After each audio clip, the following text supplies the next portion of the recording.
Hi, I'm Harriet and I'm a lecturer here at Photography Studies College. I teach the first and third year bachelor course. What I really love about photography is that it can be a very individual art form where you can just be making work on your own and creating your own story and creating your own narrative.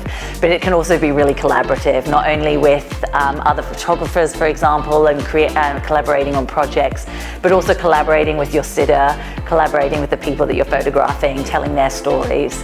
That's what I find the most exciting part of photography. And being able to teach it at the college as well is, a really beautiful thing to share this kind of collaboration idea with the students that come through PSC.